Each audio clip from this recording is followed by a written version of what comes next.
It almost is. I wouldn't be doing justice by not mentioning General Mkhwanazi. I heard so many times in the socials people say we are General Mkhwanazi's children. Even though I haven't seen General Mkhwanazi, I haven't met General Mkhwanazi, but what he did on July 6, I'll be always grateful, because I was saying that it's not like people, they didn't know those things. No one had the courage to take it out there, and we were dying one by one. Hence, we've indicated with one of our own colleagues, we were going to die. I'm not saying now that this happened, we're not going to die, but I will die peacefully knowing that I was doing the right thing, and the whole country knows what cause did I die for. Because when you're dead, they keep telling people stories that are not true, but at least I've got the opportunity to speak for myself while I'm still alive. Thank you, Witness B. Chair, that concludes the testimony of Witness B. But in this journey, there has been a lot of people that have contributed to this case to be successful, and then including, maybe let me start by saying, from when the case was placed, that a senior prosecutor was very helpful, was very understanding.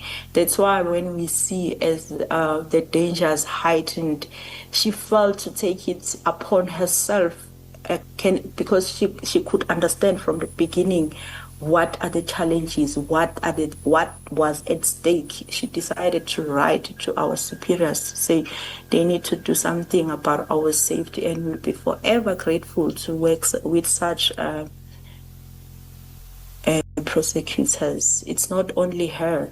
Maybe it worth mentioning the outstandings of these people that have been helpful, even our colleagues that have been behind us all the time. Even when it gets too much, we needed to say something to someone, including this Sergeant Matenja that I have spoken about. And I'm not going to leave out these security people that have helped us when we were most vulnerable. And I would also want to say that since these dockets, we've been struggling here and there, we have met even the advocates that are very helpful, that are very supportive, that are guiding us throughout this investigation.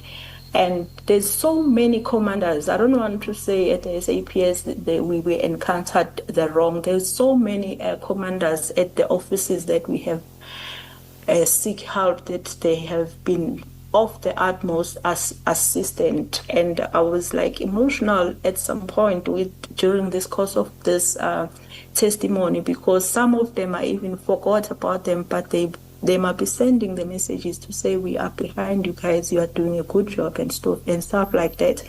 So I would really like to say, out of all the challenges, there has been also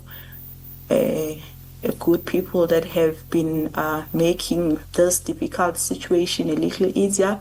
I wouldn't leave out all the magistrates that we stood before, that understood the challenges that we were facing, and that they looked, I don't know how they look, but they saw the dangers of those people that were handling. However, at some courts, they feel like it's nothing, and it hurts, because that includes us being subjected to more danger. And I felt so bad at some point when the judge making a comment to say, I feel very sorry for the investigating officers.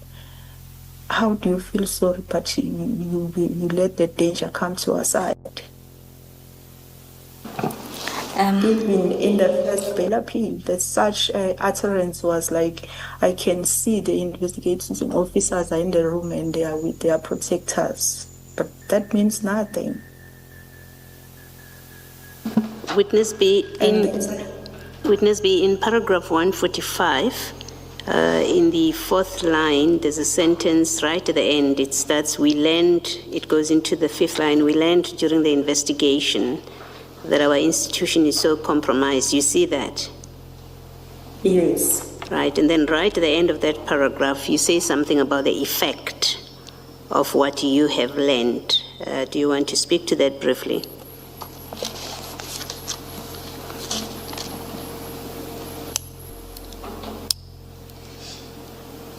Oh, yes. I said this has the effect of sowing distrust amongst members and undermining the work we do.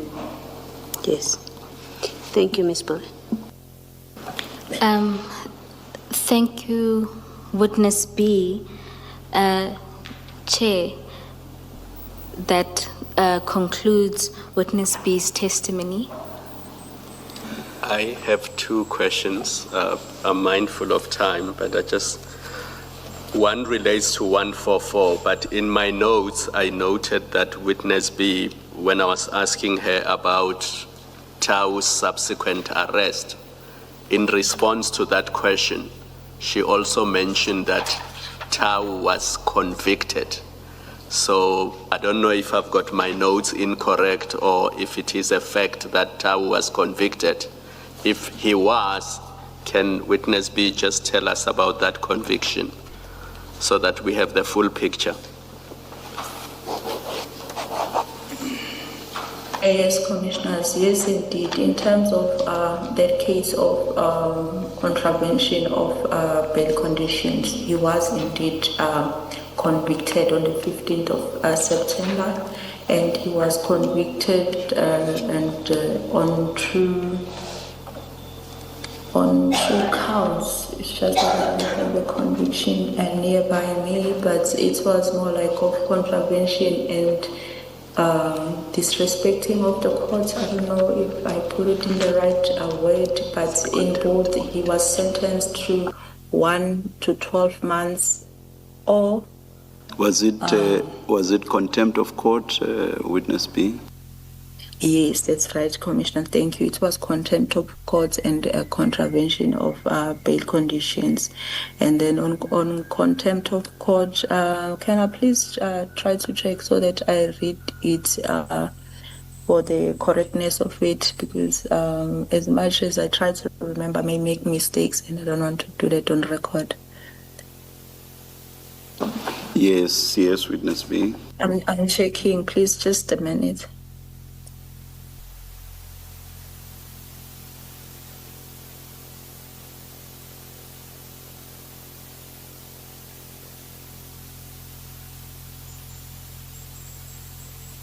On contravention of Section 67, he was sentenced to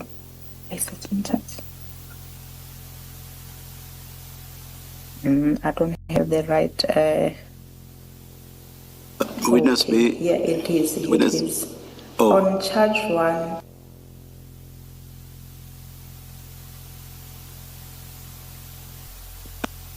I wanted to say, Witness B, the paraphrase you gave is enough for our purposes, so you don't need to worry about that. I was not prepared with this one. Yes, no, that's in order. If you have no problem with the paraphrase, it's fine with us. And then maybe the last one, Witness B, related to paragraph 144. Because as you correctly put it, these are ongoing cases. But you say in paragraph 144, however, my hope is that this commission looks into instances of interference we have outlined, and that there is both individual and structural accountability. Do you want to just comment on that paragraph? Yes, Commissioners, I really, really hope and wish that out of all this hard work of the Commission, we'll see a change, we'll see accountability, and maybe I would want to go further to say, as much as we got the opportunity to have to tell the commissions of our encounters, we are not the only ones. Maybe we are the mouthpiece of the rest of maybe we are the mouthpiece of the rest of the police officers out there who are striving to do the right, but find themselves in a situation whereby they were given the circumstances, they giving them the option to either do the right or to die, of which it's unfair, because some of us, when we joined the police, it was not by mistake, and we do believe that we were placed by God to do the right thing. And now, if you want us to make that call, to say we do what we're not called to do or we die, it's a difficult situation. Nobody's having a spare life. We only have one life. However, we really want to make a difference. What makes me now, I don't want to cry, right?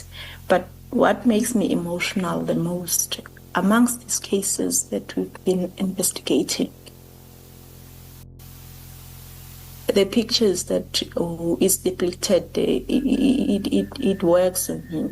And even mostly after some years, I've been visiting these families. Most of them, they have cried on my shoulder, and they had a hope that will do a difference and that will bring justice. Even the ones that are not yet at court, but they even support the ones that are at court because they understand the pain. They're hoping that we'll also solve their own crimes. But when we're supposed to do the right thing, we having challenges from the offices that they shouldn't be challenging us, from the offices they should be supporting us.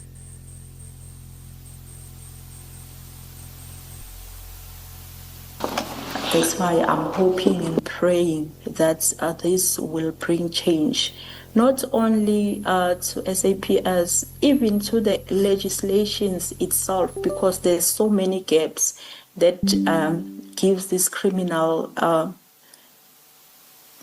chance, and they're not even apologetic about it. Sometimes it hurts because they tell you in your face that I'll get bail again. I will never stay in prison. In whatever you're doing, you're playing, even if you, like it went as far as even if you can bring your 20 murders, I will still get bail. It hurts. Thank you, Witness B.